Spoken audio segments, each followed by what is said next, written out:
ആരും ഇവിടെ ഫ്ലക്സ് ഒക്കെ ഉദ്ദേശിച്ചില്ല. നമ്മുടെ പാർട്ടിയും ഫ്ലക്സ് ഒക്കെ ഉദ്ദേശിച്ചിട്ടില്ല. ഫ്ലക്സ് യുദ്ധത്തിനൊന്നും ഒരു താല്പര്യമില്ല. കുളത്തിന്റെ പേരിൽ മാത്രം അല്പത്വം കാണിക്കാൻ വന്നത് അവിവേകമായി പോയി. അതിനൊരു കാരണവശാലും രാഷ്ട്രീയപരമായി അതിനെ ഉപയോഗപ്പെടുത്താൻ പാടില്ലായിരുന്നു എന്നുള്ള അഭിപ്രായമാണ് വ്യക്തിപരമായി എനിക്ക്. അങ്ങാടിപ്പുറം തിരുമാന്താംകുന്ന് ഭഗവതി ക്ഷേത്രത്തിലെ അൽപ്പാക്കുളത്തിന് മുന്നിലാണ് ഞാൻ ഇപ്പോൾ ഉള്ളത്. ക്ഷേത്രക്കുളമാണത്.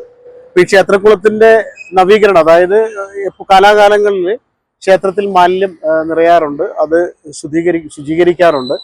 ഇപ്പോ കേന്ദ്ര സർക്കാരിന്റെ 60% ഫണ്ട് PMKSY പദ്ധതിയിലുള്ള ഫണ്ടും, അതുകൂടാതെ ബ്ലോക്ക് പഞ്ചായത്ത്, സംസ്ഥാന സർക്കാരിന്റെ ഫണ്ട്, ഇവ എല്ലാ ഫണ്ടും കൂടി ചേർന്നാണ് ഇത് നവീകരിക്കുന്നത്. അതിപ്പോ ഏത് ഫണ്ടായാലും നമ്മുടെ നാട്ടില് ഒരു പ്രധാനപ്പെട്ട ക്ഷേത്രമാണ്. മാമാങ്ക കാലത്തോളം ചരിത്ര പ്രാധാന്യമുള്ള തിരുമാന്താംകുന്ന് ഭഗവതി ക്ഷേത്രത്തിന്റെ ഈ കുളം നവീകരിക്കുന്നത് നല്ല കാര്യമാണ്, ഏത് ഫണ്ടായാലും. അപ്പോൾ ഇവിടെ ഇപ്പോൾ ഫ്ലക്സ് യുദ്ധം നടക്കുകയാണ്. തെരഞ്ഞെടുപ്പിന് മുന്നോടിയായി 3 പാർട്ടിക്കാരും ഇവിടെ ഫ്ലക്സ് വെച്ചിട്ടുണ്ട്. 55 ലക്ഷം രൂപ അനുവദിച്ച അവരവരുടെ പാർട്ടിയുടെ നേതാക്കൾക്ക് അല്ലെങ്കിൽ പ്രധാനപ്പെട്ട ആളുകൾക്ക് അഭിവാദ്യം അർപ്പിച്ചുകൊണ്ട്. ഏതായാലും അതിന്റെ വഴിക്ക് പോകട്ടെ. നമ്മുടെ ഇവിടെ BJPയുടെ മലപ്പുറം ജില്ലാ സെക്രട്ടറി, ജനറൽ സെക്രട്ടറി രതീഷ് ഉണ്ട്. അങ്ങാടിപ്പുറത്തുകാരനാണ്, ഈ നാട്ടിലൂടെ നടന്നു വളർന്ന് നേതാവായ ഒരു വ്യക്തിയാണ്. അപ്പോൾ ഞാൻ ചോദിക്കട്ടെ, ക്ഷേത്രക്കുളമാണ് നവീകരിക്കുന്നത്, ഇത് ക്ഷേത്രത്തിന്റെ സ്വത്താണത്, പൊതുസ്വത്തല്ലത്. നവീകരിക്കുന്ന നല്ല കാര്യമാണ്. അപ്പോൾ ഇതിൽ BJP കേന്ദ്ര സർക്കാരിനും പ്രധാനമന്ത്രിക്കും അഭിവാദ്യം അർപ്പിച്ച് ഫ്ലെക്സ് വെച്ചിരിക്കുന്നു. LDF തദ്ദേശ വകുപ്പിനും പിന്നെ അങ്ങനെ ഒരു ഫ്ലെക്സ് വെച്ചിരിക്കുന്നു. UDFും അതിൻ്റെ മഞ്ഞളാംകുഴിയിലെ MLA തുടങ്ങിയ രീതിയിൽ ഫ്ലെക്സ് വെച്ചിരിക്കുന്നു. ഈ ഫ്ലെക്സ് യുദ്ധം കാണുമ്പോൾ ജനങ്ങൾ ചിന്തിക്കുന്നത് ഇതെന്താ എന്നാണ് ജനങ്ങൾ ചിന്തിക്കുന്നത്. അതിനൊരു മറുപടി എന്താണ് താങ്കൾക്ക് നൽകാനുള്ളത്? നമുക്കറിയാം, വർഷങ്ങളായിട്ട് ഈ അൽപ്പാക്കുളം ഒരു വളരെ ദയനീയമായ അവസ്ഥയിലാണ് ഇവിടെ കിടക്കുന്നത്. നമ്മളെ അങ്ങാടിപ്പുറത്തിന്റെ ഹൃദയഭാഗമായ അൽപ്പാക്കുളം. അപ്പൊ നമുക്ക് എല്ലാവർക്കും അതിൽ സങ്കടം ഉണ്ടായിരുന്നു. അപ്പൊ ഇതിന് അമ്പലം കുളമാണെന്നുള്ള യാതൊരു സംശയവുമില്ല. അപ്പൊ ഇതിന് ഫണ്ട് വെക്കുന്ന കാര്യത്തില് ഗവൺമെന്റ് ഫണ്ട് വെക്കുമ്പോൾ അത് ആസ്തിയിൽ രജിസ്റ്റർ ചെയ്ത് അത് ഗവൺമെന്റിന്റെ കുളമായിട്ട് മാറുമ്പോഴേ നമുക്ക് ഫണ്ട് തരുന്ന സാഹചര്യമുള്ളൂ. ഇപ്പൊ നമുക്കറിയാം, 10 വർഷക്കാലമായി, 10ൽ കൂടുതൽ വർഷക്കാലമായി നമ്മുടെ ആദരണീയ പ്രധാനമന്ത്രി നരേന്ദ്രമോദിജി സ്വപ്ന പദ്ധതികൾ, അതായത് ഇതേപോലത്തെ PMKSY, പ്രധാനമന്ത്രി കൃഷി സിഞ്ചായ് യോജന, അതുപോലെ ജൽജീവൻ മിഷൻ, PMAY, അങ്ങനെ നിരവധി പദ്ധതികൾ അദ്ദേഹം ആസൂത്രണം ചെയ്തിട്ടുണ്ട്. അതിന്റെ ഭാഗമായിട്ട് നീർത്തടങ്ങൾ സംരക്ഷിക്കുക, അത് സ്വകാര്യ വ്യക്തിയുടെ ആയാലും കുഴപ്പമില്ല, പൊതുവായാലും കുഴപ്പമില്ല, നീർത്തടങ്ങൾ സംരക്ഷിക്കുക എന്നുള്ള പദ്ധതിയും, കൃഷിക്കാർക്ക് സൗകര്യപ്പെടുന്ന തോടുകളിൽ മതിൽ കെട്ടി സംരക്ഷിക്കുക, അങ്ങനെ നിരവധി പദ്ധതികളുണ്ട്. ഇതൊക്കെ നടപ്പിലാക്കിക്കൊണ്ടിരിക്കുകയാണ്. ഞാൻ ആദ്യം തന്നെ പറയട്ടെ, ഈ പദ്ധതി എല്ലാ ജില്ലയിലും എല്ലായിടത്തും എല്ലാ ബ്ലോക്കിലും ഈ പദ്ധതി ഉണ്ട്. കാരണം കേന്ദ്രത്തിന്റെ എല്ലാ പദ്ധതികളും ബ്ലോക്ക് വഴിയേ ഇംപ്ലിമെന്റ് ചെയ്യാൻ പറ്റുള്ളൂ. അപ്പോ ബ്ലോക്കിൽ അത് കൊണ്ടുവരിക എന്നുള്ളത്, ഞാൻ പറയട്ടെ, പെരുന്തണ്ടം ബ്ലോക്ക് പ്രസിഡന്റിനെയും ഞാൻ അഭിനന്ദിക്കും. കാരണം ഈ പദ്ധതി 13 കോടി ഈ ബ്ലോക്കിലേക്ക് ഈ ഫണ്ട് കൊടുന്നു. അങ്ങാടിപ്പുറത്ത് തന്നെ 3 കോടിയിൽ മേലെ ഈ ഫണ്ട് കൊണ്ടുവന്നു എന്നുള്ളതിൽ യാതൊരു സംശയമില്ല. പക്ഷെ കേന്ദ്ര സർക്കാരിന്റെ ഫണ്ടാണ്. അതിൽ നമുക്ക് എല്ലാവർക്കും അറിയാം, കേന്ദ്ര സർക്കാർ ഒരു നിശ്ചിത 60% അല്ലെങ്കിൽ അതിൽ കൂടുതൽ തുക വയ്ക്കും. അത് സ്വാഭാവികമായിട്ടും അത് ഇംപ്ലിമെന്റ് ചെയ്യുമ്പോൾ അത് ഇവിടുത്തെ സർക്കാരോ ആരാണോ ഭരിക്കുന്നത് ഭരണസമിതി അത് വെക്കേണ്ടി വരും. അതങ്ങനെ തന്നെയാണ് എല്ലാ പ്രൊജക്റ്റും. പക്ഷേ മേജർ ഷെയർ നരേന്ദ്രമോദിജിയും കേന്ദ്ര സർക്കാർ ആയിരിക്കെ ഇതിവിടെ ഫസ്റ്റ് ആരും ഇവിടെ ഫ്ലക്സ് ഒക്കെ ഉദ്ദേശിച്ചില്ല. നമ്മുടെ പാർട്ടിയും ഫ്ലക്സ് ഒക്കെ ഉദ്ദേശിച്ചിട്ടില്ല. ഫ്ലക്സ് യുദ്ധത്തിനൊന്നും ഒരു താല്പര്യമില്ല. പക്ഷെ ഇവിടെ ഒരു ബ്ലോക്ക് മെമ്പറുടെയും ഒരു തദ്ദേശ വകുപ്പിന്റെയും മാത്രമാണെന്നോ PMKSY എന്നുള്ള ഒരു പേര് പോലും അതിൽ ചേർക്കാത്തതിലാണ് എല്ലാ പാർട്ടിക്കാരും ഇത്തരത്തില് ജനങ്ങൾ അറിയട്ടെ, ചർച്ചയാവട്ടെ. അപ്പോ ഏതിന്റെ സത്യം നമുക്ക് തിരിച്ചറിയാലോ. ഇത് നമുക്കറിയാം, 2 വർഷക്കാലമായിട്ട് ചർച്ച നടക്കുന്നുണ്ട്. ചർച്ചയിൽ നമ്മളും ഭാഗമാണ്. പക്ഷേ ബ്ലോക്കിൽ ഒരു മെമ്പർ നമുക്ക് എന്താ പറയുക, പ്രാതിനിധ്യമില്ലാത്തതുകൊണ്ട് ആ ബോർഡിൽ നമുക്ക് സംസാരിക്കാൻ പറ്റില്ല. നമുക്ക് പുറമേ നിന്നുള്ള ബാഹ്യമായ പിന്തുണയെ കൊടുക്കാൻ പറ്റുള്ളൂ. അപ്പൊ അത്തരത്തില് എല്ലാ ചർച്ചകളും നടന്നതിന്റെ അടിസ്ഥാനത്തിലാണ് ഇത്തരത്തിലൊരു പദ്ധതി വന്ന് എല്ലാ പാർട്ടിക്കാരോടും കൂടിയാലോചിച്ചതിന്റെയും അമ്പലത്തിലും കൂടിയാലോചിച്ചതിന് ശേഷമാണ് ഇത്തരത്തിൽ പദ്ധതി വന്നത്. ഈ പദ്ധതിയിൽ നരേന്ദ്രമോദിജിയുടെ ഈ ഫണ്ട് വെച്ചതിൽ അഭിമാനമുണ്ട് എന്ന് മാത്രമേ എനിക്ക് പറയാനുള്ളൂ. പിന്നെ വേറൊരു കാര്യം, നമുക്കറിയാം, നീർത്തടങ്ങൾ സംരക്ഷിക്കാൻ 23 വാർഡിലും ഫണ്ട് വന്നിട്ടുണ്ട്. അപ്പോ ഒരു പരിപാടിയിൽ ബ്ലോക്ക് പ്രസിഡന്റ് ഉൾപ്പെടെ ബ്ലോക്ക് മെമ്പർ എല്ലാവരും ഇരിക്കുന്ന പരിപാടി, ഉദ്യോഗസ്ഥരൊക്കെ ഉള്ള ഒരു പരിപാടിയിൽ ബ്ലോക്ക് പ്രസിഡന്റ് കേന്ദ്ര സർക്കാരിനെ അഭിനന്ദിച്ചുകൊണ്ട് തന്നെയാണ് പ്രസംഗിച്ചത്. പക്ഷെ നോക്കുമ്പോൾ ഒരു വാർഡിൽ മാത്രം ഫണ്ടില്ല. അത് BJP ഉള്ള എന്റെ മെമ്പറായ വാർഡിൽ മാത്രമാണ്. ഞാൻ നിരന്തരം ആവശ്യപ്പെട്ടിരുന്നു ആ ഫണ്ട് വേണമെന്ന് പറഞ്ഞിട്ട്. പക്ഷെ എന്തോ അറിയില്ല, ശ്രദ്ധയിൽപ്പെടാനിട്ടോ ഞാൻ വേണമെന്ന് വിചാരിച്ചിട്ട് തന്നെ ഒരിക്കലും അറിയില്ല. അപ്പോൾ എന്റെ വാർഡിൽ മാത്രം ഫണ്ടില്ല എന്ന് പറഞ്ഞപ്പോൾ അപ്പൊ തന്നെ ബ്ലോക്ക് പ്രസിഡന്റ് ഉദ്യോഗസ്ഥരുമായി സംസാരിച്ച് കുറച്ച് ഫണ്ട് ഈ വാർഡിൽ വെക്കണം, കുറച്ച് ഫണ്ട് ബാക്കിയുണ്ടല്ലോ പറഞ്ഞതിന്റെ അടിസ്ഥാനത്തിൽ ഞാൻ 25 ലക്ഷമാണ് ചോദിച്ചത്. അതൊരു 12 ലക്ഷം ഫണ്ട് ഇപ്പൊ നമുക്ക് തന്നിട്ടുണ്ട്. ആ വർക്ക് കൂടി പുരോഗമിക്കാൻ പോവുകയാണ്. അൽപ്പാക്കുളത്തിന്റെ കാര്യത്തില് ഇപ്പോ ശരിക്കും പറഞ്ഞാല് അവകാശവാദം ഉന്നയിച്ചുകൊണ്ട് പല രാഷ്ട്രീയ കക്ഷികളും രംഗത്ത് വരുന്നു. ഇപ്പോ LDF, BJP, UDF എല്ലാവരുടെയും ഫ്ലെക്സ് നിറഞ്ഞിട്ടുണ്ട്. ഈ അവകാശവാദം ഉന്നയിക്കുമ്പോ ശരിക്കും ഇതിന്റെയൊക്കെ നിർവഹണം നടത്തിയത് ബ്ലോക്ക് പഞ്ചായത്താണല്ലോ. ബ്ലോക്ക് പഞ്ചായത്ത് പ്രസിഡന്റ് എന്നുള്ള അഡ്വക്കേറ്റ് AK മുസ്തഫയ്ക്ക് ഇത് എന്തുകൊണ്ടാണ് ഈ അവകാശവാദങ്ങൾ കൂടി വരുന്നത് തോന്നുന്നു? അല്ല, അവകാശവാദങ്ങൾ ആര് വേണമെങ്കിലും ഉന്നയിച്ചോട്ടെ, പക്ഷെ ജനങ്ങൾക്ക് അതിന്റെ സത്യം അറിയാം. 5 കൊല്ലത്തിനിടയിൽ 13 കോടി രൂപയുടെ ഒരു പ്രൊജക്റ്റില് 10 കോടിയോളം നമ്മൾ ഇതുവരെ ഇതിനകം ഒരു പരാതിക്കിടയില്ലാത്ത വിധം ചെലവഴിച്ചു കഴിഞ്ഞു. അതിൽ തന്നെ 8 കോടിയോളം രൂപ അങ്ങാടിപ്പുറം പഞ്ചായത്തിൽ മാത്രമാണ്. ആ അങ്ങാടിപ്പുറം പഞ്ചായത്തിൽ 8 കോടി രൂപ ചെലവഴിച്ചതിൽ ഒരുപാട് കുളങ്ങളുണ്ട്, ഒരുപാട് തോടുകളുണ്ട്, ഒരുപാട് വരമ്പുകളുണ്ട്. അരിപ്ര പാടമാണെങ്കിലും ശരി, ചാത്തോലിക്കുണ്ടാണെങ്കിലും ശരി, മറ്റുള്ളിടത്താണെങ്കിലും ശരി, എല്ലായിടത്തും പാടവരമ്പുകളൊക്കെ നമ്മൾ ശരിയാക്കി 100 കണക്കിന് ഏക്കറുകൾ. ഇപ്പൊ തയ്യൽമുക്ക് പാടം ജംഗ്ഷനിലെ ഒരു വലിയ ഡ്രെയിനേജ് ഒക്കെ ഉണ്ട്. 100 കണക്കിന് ഏക്കറുകളാണ് നമ്മൾ നെൽകൃഷി അവിടെ നിന്നൊക്കെ രക്ഷപ്പെടുത്തി എടുത്തിട്ടുള്ളത്, ഈ മഴവെള്ളത്തിൽ നിന്നൊക്കെ. അപ്പൊ അവിടെയൊക്കെ ചെലവഴിച്ചതുപോലെ അവിടെയൊക്കെ 10, 15, 25, 30 ലക്ഷം ആണെങ്കിൽ ഒരു 55 ലക്ഷം രൂപ ചെലവഴിച്ചിട്ടാണെങ്കിലും അൽപ്പാക്കുളത്തെ നമുക്ക് സമുദ്ധരിച്ചെടുക്കണം എന്നുള്ള ഒരു ന്യായമായ നമ്മുടെ ഒരു പരമ്പരാഗതമായിട്ടുള്ള ജലസ്രോതസ് എന്നുള്ള നിലക്ക് അതിനൊരു പ്രാധാന്യം കൊടുത്തു എന്നുള്ളത് ശരി തന്നെയാണ്. അതിനെ ഈ രാഷ്ട്രീയമായിട്ട് ഉപയോഗപ്പെടുത്തേണ്ട കാര്യമൊന്നും ഉണ്ടായിരുന്നില്ല. മറ്റ് സ്ഥലങ്ങളിൽ മറ്റ് പ്രോജക്റ്റുകൾക്ക് ഇല്ലാത്ത ഒരു രാഷ്ട്രീയ പ്രാധാന്യം അൽപ്പാക്കുളത്തിനുണ്ട് എന്ന് കൽപ്പിക്കുകയും അതിനെ ആ രൂപത്തിൽ ആവശ്യമില്ലാത്ത തലങ്ങളിലേക്ക് കൊണ്ടുപോയതും ദൗർഭാഗ്യകരമായി പോയി. അതിലും മറ്റു കാര്യങ്ങളിലൊന്നും ഇല്ലാത്തൊരു താല്പര്യം ഇതിൽ എന്തിനാ കാണിക്കാൻ നിൽക്കുന്നത്? ഇത് ജനങ്ങൾ അതിന്റെ ഒരു സ്പിരിറ്റിൽ എടുത്ത വർക്കാണ്. ആരാണ് ഇതിന്റെ മുമ്പില് എന്നുള്ളതറിയാം, ഏതാണ് ഫണ്ട് എന്നുള്ളതറിയാം. അപ്പൊ ആ നിലക്ക് ആർക്ക് വേണമെങ്കിലും അവകാശവാദമൊക്കെ ഉന്നയിക്കാം, പക്ഷെ ജനങ്ങളുടെ മുമ്പിൽ പരിഹാസ്യരാകരുത്. കാരണം ഇതിനേക്കാൾ വലിയ വലിയ കാര്യങ്ങൾ നമ്മൾ അപ്പുറത്ത് ചെയ്തു വെച്ചിട്ടുണ്ട്. ഈ പറഞ്ഞ ആൾക്കാരുടെ ഡിവിഷനുകളിൽ തന്നെ ഉണ്ടാകും, തെരഞ്ഞു നോക്കിയാല്. അതൊന്നും കാണാതെ ഈ റോഡ് സൈഡിലെ അൽപ്പാക്കുളത്തിന്റെ പേരിൽ മാത്രം അല്പത്വം കാണിക്കാൻ വന്നത് അവിവേകമായി പോയി. ശരിക്കും തെരഞ്ഞെടുപ്പ് രാഷ്ട്രീയത്തിന്റെ ഒരു പ്രാധാന്യം അങ്ങനെ പറയേണ്ടി വന്നപ്പോ ഈ സമയത്തായതുകൊണ്ട്. കാരണം ഇത്രയും കാലം ഇതിനെക്കുറിച്ചൊന്നും മനസ്സിലാക്കാതെ, ഇത്രയും കാലം ഈ കാര്യങ്ങളൊന്നും ഉൾക്കൊള്ളാതെ, ഇതിന്റെ ഗൗരവമൊന്നും മനസ്സിലാക്കാതെ, നാട്ടിൽ നടന്ന അദ്ദേഹത്തിന്റെ ഒക്കെ ഡിവിഷനിൽ നടന്ന മാറ്റങ്ങളൊന്നും അറിയാതെ ഇപ്പൊ ഈ ഒരു അൽപ്പാക്കുളത്തിന്റെ കാര്യത്തിൽ മാത്രം വന്നിട്ട് ഇവിടെ ഫ്ലെക്സും ബോർഡും വെക്കാൻ വേണ്ടി വന്നപ്പോ വല്ലാത്തൊരു ദയനീയമായ അവസ്ഥയായിട്ട് തോന്നണത്. പരിഹാസ്യമായി പോയി. അങ്ങനെ തഴന്താറേണ്ട കാര്യം ഉണ്ടായിരുന്നില്ല.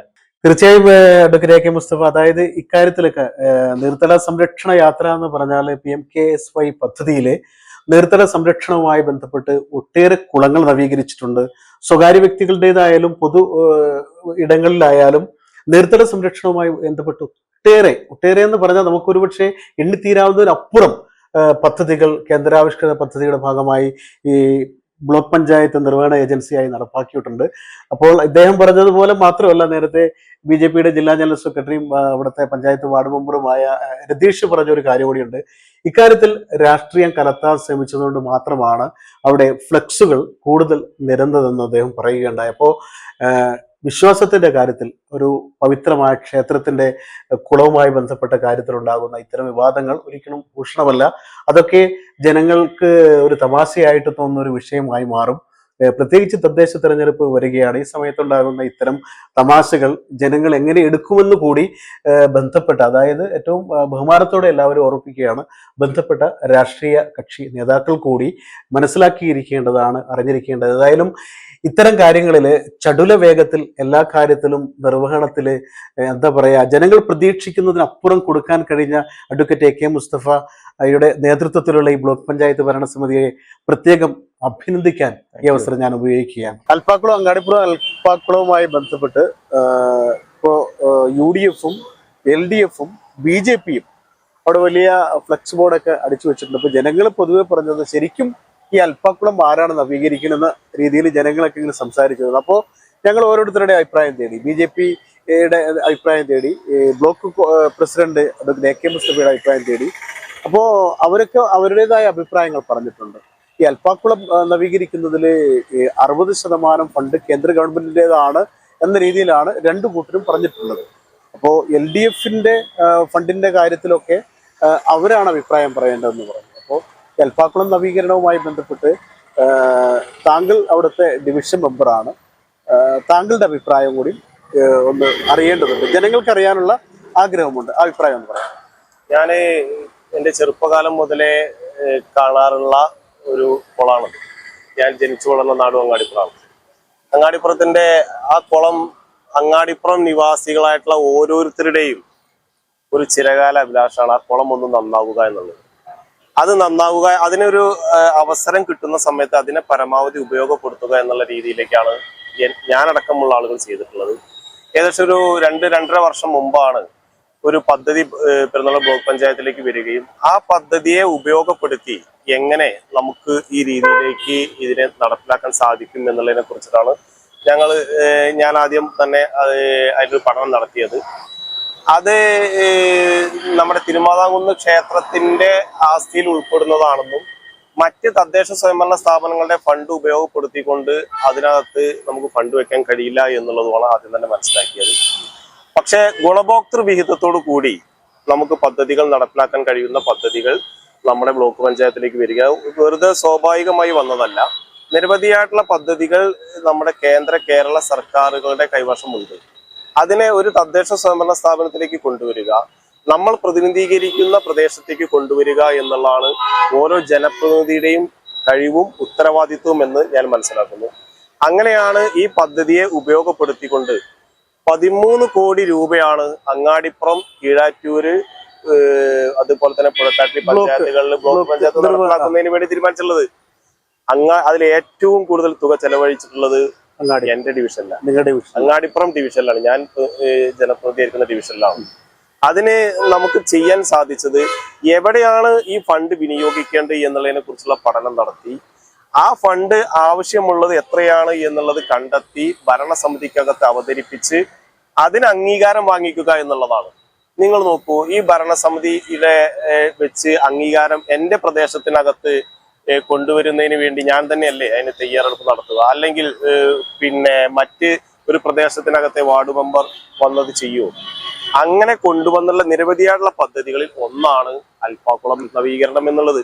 അതിനുവേണ്ടി 2023 ആദ്യ യോഗം നമ്മുടെ ദേവസ്വം ബോർഡ് പ്രസിഡന്റായിട്ടുള്ള ശ്രീ MR മുരളിയുമായി നടത്തുന്നത്. അദ്ദേഹം അതിന് ചില സാങ്കേതിക പ്രശ്നങ്ങൾ ഉണ്ട് എങ്കിൽ പോലും അതിനെ നമുക്ക് പരിഹരിക്കാൻ സാധിക്കുന്നതേ ഉള്ളൂ. ഇതേ ദേവസ്വം ബോർഡിന് കീഴിലുള്ള മറ്റ് ഒരു കുളത്തിലും കൂടി ഇതുപോലെ ഈ ഫണ്ട് ഉപയോഗപ്പെടുത്തി ചെയ്തിട്ടുണ്ട് എന്നുള്ളത് അദ്ദേഹം പറയുകയും ചെയ്തു. അങ്ങനെയാണ് നമ്മൾ ആ ഒരു അദ്ദേഹത്തിന്റെ പിന്തുണയോടും കൂടി നമ്മൾ അദ്ദേഹത്തെ കൂട്ടിയിരുത്തി, തൊട്ടടുത്ത ദിവസം തന്നെ അദ്ദേഹത്തെ കൂട്ടിയിരുത്തി, ബ്ലോക്ക് പഞ്ചായത്ത് പ്രസിഡന്റിനെ കൂട്ടിയിരുത്തി, ഗ്രാമപഞ്ചായത്ത് പ്രസിഡന്റിനെ കൂട്ടിയിരുത്തി, റെസിഡൻഷ്യൽ ഭാരവാഹികളെ കൂട്ടിയിരുത്തി, തിരുമാതാംകുന്ന് ദേവസ്വം ജീവനക്കാരെ കൂട്ടിയിരുത്തി യോഗം നമ്മൾ ചേരുകയുണ്ടായി. ആ യോഗത്തിനകത്ത് പുറത്തിറങ്ങിയപ്പോൾ തന്നെ പ്രാദേശിക ചാനലുകൾക്ക് ഞാനും ബ്ലോക്ക് പഞ്ചായത്തിന്റെ പ്രസിഡന്റും ഗ്രാമപഞ്ചായത്തിന്റെ അധ്യക്ഷയും കൂടി പറഞ്ഞത് ഞങ്ങൾ ഇതുപോലെ ഈ കുളം നവീകരിക്കുന്നതിന് വേണ്ടി തീരുമാനിച്ചിരിക്കുന്നു എന്നുള്ളതാണ്. ആ സമയത്തൊന്നും നന്ദി മോദിജി എന്ന ബോർഡില്ല. കോടിക്കണക്കിന് രൂപ ചെലവഴിച്ച് പല ഭാഗങ്ങളിലായിട്ട് തുക ചെലവഴിച്ചിട്ടുള്ള പദ്ധതികളുണ്ട്. ആ പദ്ധതി പ്രദേശങ്ങളൊന്നും തന്നെ നന്ദി മോദിജി എന്ന് പറയുന്ന ബോർഡില്ല. അപ്പൊ ഞാൻ മനസ്സിലാക്കണേ, ഞാൻ ചെയ്തിട്ടുള്ള പ്രവൃത്തി ഏറ്റവും നല്ല പ്രവൃത്തിയാണ്, അതിന് നല്ല പിന്തുണ കിട്ടുന്നുണ്ട് എന്നുള്ളത് തന്നെയാണ്. അത് കിട്ടുന്നതിന്റെ വേവലാതി കൊണ്ടാണ്. ഞാനൊരു കാര്യം ചോദിക്കട്ടെ. അവരൊക്കെ പ്രതികരിച്ച ഒരു ഭാഗത്ത്, അതുപോലെ തന്നെ നാട്ടുകാർ ചില ആളുകളും പ്രതികരിച്ച ഒരു ഭാഗത്തുണ്ട്. ഇപ്പോൾ ഈ ഫ്ലെക്സ് ബോർഡുകൾ ഉയർന്നത് രാഷ്ട്രീയമാണ്, തദ്ദേശ തെരഞ്ഞെടുപ്പ് വരുന്നതുകൊണ്ട് പെട്ടെന്നുണ്ടായ ഒരു സംഭവവികാസമാണ്. ഇത് ആര് അവകാശവാദം ഉന്നയിച്ചാലും ഇത് കേന്ദ്ര ഗവൺമെന്റ് കേന്ദ്രാവിഷ്കൃത പദ്ധതിയിൽ നീർത്തട സംരക്ഷണവുമായി ബന്ധപ്പെട്ട്, അതുപോലെ കുളങ്ങൾ നവീകരിക്കുന്നതുമായി ബന്ധപ്പെട്ട് ഏകദേശം 60% കേന്ദ്ര ഫണ്ടാണ്. സംസ്ഥാന സർക്കാരിന്റെ ഫണ്ട് ഇപ്പോൾ ഇതിലേക്ക് വരുന്നില്ല. വരണമെങ്കിൽ അതിന്റെ അവസാന ഘട്ടത്തില് പൂർണ്ണതയിലെത്തുന്ന ആ സമയത്താണ് ആ ഫണ്ട് ഇതിൽ ഉൾപ്പെടുക എന്ന രീതിയിലുള്ള ചില വാദങ്ങളും കൂടി ഉണ്ടായിരുന്നു. ഇവിടെ 60%, 55 ലക്ഷം രൂപയില് 60% കേന്ദ്ര ഫണ്ടാണെങ്കിൽ പിന്നെ വരിക പഞ്ചായത്തിന്റെ ഫണ്ട് വരും. പിന്നെ സംസ്ഥാന സർക്കാരിന്റെ ഫണ്ട് എത്രയുണ്ടെന്ന് ചില ആളുകൾ ഞാൻ ഇങ്ങനെ പറഞ്ഞപ്പോ ചോദിക്കുണ്ടായി. അപ്പൊ താങ്കൾക്ക് തന്നെ LDFന്റെ ഭാഗമായ താങ്കൾക്ക് തന്നെ പറയാം, സംസ്ഥാന സർക്കാരിന്റെ എത്ര ഫണ്ട് ഇതിനകത്ത് എത്ര ശതമാനം ഉണ്ടാവുമെന്ന് താങ്കൾക്ക് തന്നെ താങ്കൾ പറഞ്ഞാൽ അപ്പൊ ജനങ്ങൾക്ക് അത് പൂർണ്ണമായിട്ടും ആ സംശയം ദൂരീകരിക്കപ്പെടുന്നു. എന്തായാലും രാഷ്ട്രീയം എപ്പോഴും അത് സുതാര്യമായ രാഷ്ട്രീയമാണ്, അതുകൂടാതെ സൗഹൃദപരമായ രാഷ്ട്രീയമാണ്. തെരഞ്ഞെടുപ്പ് വരുമ്പോൾ ചിലപ്പോൾ രാഷ്ട്രീയത്തിന് പുതിയ മാനങ്ങളൊക്കെ വരുന്നു. അങ്ങനെ താങ്കളോട് ഒരൊറ്റ ചോദ്യം കൂടി, ജനങ്ങളുടെ പൊതു അഭിപ്രായമാണ്, LDF സർക്കാരിന്റെ ഭാഗത്തുനിന്ന് ഈ അൽപ്പാക്കുളത്തിന്റെ നവീകരണത്തിന് എത്ര ഫണ്ട് വെച്ചിട്ടുണ്ടാകും, എത്ര അനുവദിച്ചിട്ടുണ്ടാകും? കാരണം MP രാജേഷിന്റെ, മന്ത്രിയുടെ ഒക്കെ ഫോട്ടോ ഫ്ലെക്സിൽ കണ്ടുകൊണ്ടാണ് ജനങ്ങൾ അങ്ങനെ ചോദിച്ചത്. അതിന്റെ ഒരു മറുപടി കൂടി. അത് നോക്കൂ, ഒന്ന് അൽപ്പാക്കുളത്തിലേക്ക് മാത്രമായിട്ട് ഫണ്ട് ഈ പറയുന്ന കേരള സർക്കാരിന്റെ വന്നിട്ടില്ല. PMSKY എന്ന് പറയുന്ന പദ്ധതിയിലേക്ക് 60% കേന്ദ്ര സർക്കാരും 40% കേരള സർക്കാരുമാണ്. അത് PMSKY എന്നുള്ള പദ്ധതി എന്നുള്ളത് മാത്രമല്ല, പല ദേശീയ പല കേന്ദ്രാവിഷ്കൃത പദ്ധതികൾക്കകത്തും ഇത്ര പെർസെന്റേജ് കേന്ദ്രവും ഇത്ര പെർസെന്റേജ് അതാത് സംസ്ഥാനമാണ് വഹിക്കുക. ഇതിൽ പഞ്ചായത്തിനില്ല കേട്ടോ. പഞ്ചായത്ത്, ബ്ലോക്ക് പഞ്ചായത്തോ തനത് ഫണ്ട് ഇതിലേക്ക് വെക്കേണ്ടതില്ല. സർക്കാരുകൾ, ഈ 2 സർക്കാരുകളാണ് ഫണ്ട് വെക്കുക. ഇത് ആർക്ക് കൊടുക്കുന്നു? ബ്ലോക്ക് പഞ്ചായത്തിലേക്ക് കൊടുക്കുന്നു. ബ്ലോക്ക് പഞ്ചായത്താണ് ഇതിന്റെ ഇംപ്ലിമെന്റിംഗ് ഏജൻസി. ബ്ലോക്ക് പഞ്ചായത്ത് തീരുമാനിക്കണം എവിടെയാണ് ഈ ഫണ്ട് നടപ്പിലാക്കേണ്ടത്, എവിടെയാണ് ചെലവഴിക്കേണ്ടത് എന്നുള്ളത്. ആ ബ്ലോക്ക് പഞ്ചായത്ത് എന്ന് പറയുന്നത് ഇതിന്റെ ഭരണസമിതിയാണ്. ആ ഭരണസമിതിക്കകത്ത് അങ്ങാടിപ്പുറം ഡിവിഷനെ പ്രതിനിധീകരിക്കുന്ന ഞാൻ നിർദ്ദേശിക്കുന്ന സ്ഥലത്താണ് ഈ പദ്ധതികൾ വരിക. അങ്ങനെ നിർദ്ദേശിച്ചാണ് ചെറുവിലക്കുണ്ട്, അതേപോലെ തന്നെ മാഞ്ചേരിത്തോട്, അതേപോലെ തന്നെ കോടി രൂപയുടെ നോക്കൂ നിങ്ങൾ, വലമ്പൂര്, ഏറാന്തോട്, ചാത്തനെല്ലൂര്, അതേപോലെ തന്നെ പൂപ്പലം, പരിയാപുരം, തട്ടാരക്കാട്, അങ്ങാടിപ്പുറത്തിന്റെ 9 വാർഡുകൾക്കകത്തും ഇത്രയധികം അവിടുത്തെ കർഷകർ, അവിടുത്തെ നാട്ടുകാർ ആവശ്യപ്പെടുന്ന രീതിയിലേക്ക് തുക മാറ്റിവെച്ചു.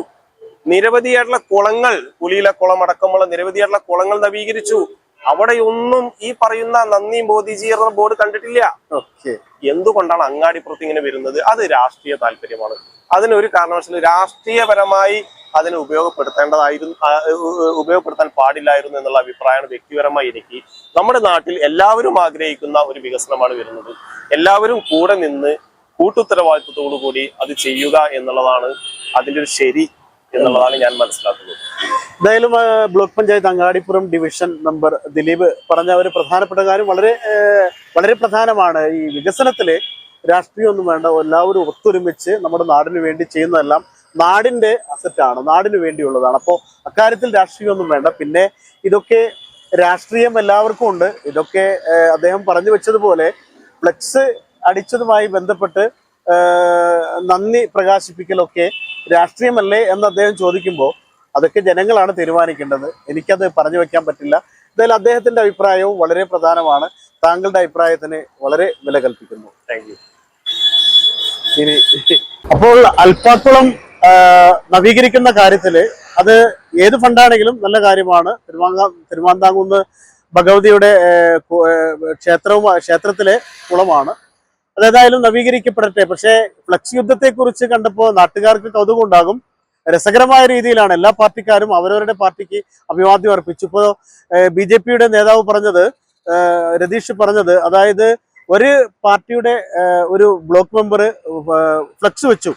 അപ്പോൾ അത് പ്രധാനമന്ത്രിയുടെ പേര് PMKSY എന്ന പേര് പോലും അതിനകത്തില്ല. അപ്പോൾ അവരവരുടേതായി മാറ്റാനുള്ള ശ്രമം നടക്കുമ്പോൾ ജനങ്ങൾ ഇതെല്ലാം കണ്ടിട്ട് ഇതെന്താണ് എന്ന് ചോദിച്ചാൽ അതിന് ഓരോരുത്തർക്കും മറുപടി നൽകേണ്ടി വരും. ആ മറുപടിയാവും ചിലപ്പോൾ അത് വിശ്വാസ്യതയുണ്ടെങ്കിൽ ജനങ്ങൾ അത് ഉൾക്കൊള്ളുക. ജനങ്ങൾ ഉൾക്കൊള്ളുമ്പോഴാണല്ലോ വോട്ടായിട്ട് അത് ജനങ്ങൾ തരുന്ന അംഗീകാരമായിട്ട് മാറുക. ഏതായാലും ഇത്തരം കാര്യങ്ങൾ ചെയ്യുമ്പോൾ ഈ ഫ്ലക്സ് യുദ്ധം, അതായത് നിരത്തി എല്ലാ പാർട്ടിക്കാരും ഫ്ലക്സ് വെച്ചിട്ടുണ്ട്. ഈ ഫ്ലക്സ് യുദ്ധം കണ്ടിട്ട് ജനങ്ങൾ എന്താണ് തീരുമാനിക്കുന്നതെന്ന് പിന്നീട് മാത്രമേ അറിയാൻ പറ്റുള്ളൂ. ആര് ചെയ്താലും ഭഗവതിയുടെ ഈ ഭഗവതി ക്ഷേത്രത്തിന്റെ ഭാഗമായ തിരുമാന്താംകുന്ന് ഭഗവതി ക്ഷേത്രത്തിന്റെ ഭാഗമായ അൽപ്പാക്കുളം എത്രയും പെട്ടെന്ന് നവീകരിച്ച് അത് ഭക്തർക്ക് പ്രയോജനപ്രദമാവുന്ന രീതിയിലായി മാറട്ടെ എന്നാണ് ഞങ്ങൾക്ക് പറയാനുള്ളത്. ക്യാമറാമാൻ ബുജീർ സാദിഖിനൊപ്പം Jabbar Venad, channel 10 Perinthalmanna. Al Salama eye hospital സേവനത്തിന്റെ 20ാം വർഷത്തിലേക്ക് 21 ലക്ഷത്തോളം സന്തുഷ്ടരായ ഉപഭോക്താക്കളും 2 ലക്ഷത്തോളം തിമിര ശസ്ത്രക്രിയകളും പൂർത്തിയാക്കിയ മലബാറിലെ ഏക കണ്ണാശുപത്രി. ലോകോത്തര നിലവാരമുള്ള ചികിത്സാ സംവിധാനങ്ങൾ, തിമിര ശസ്ത്രക്രിയ, ഗ്ലൂക്കോമ, റെറ്റിന വിഭാഗം, കോർണിയ, ലേസർ ചികിത്സാ വിഭാഗം, contact lens clinic, optical, pharmacy, lab തുടങ്ങി നൂതന സാങ്കേതിക വിദ്യ ഒരുക്കിയുള്ള എല്ലാ നേത്രരോഗ ചികിത്സാ സൗകര്യങ്ങളും വിദഗ്ധരായ ഡോക്ടർമാരുടെ മേൽനോട്ടത്തിൽ. Al Salama eye hospital, hospital road, Perinthalmanna.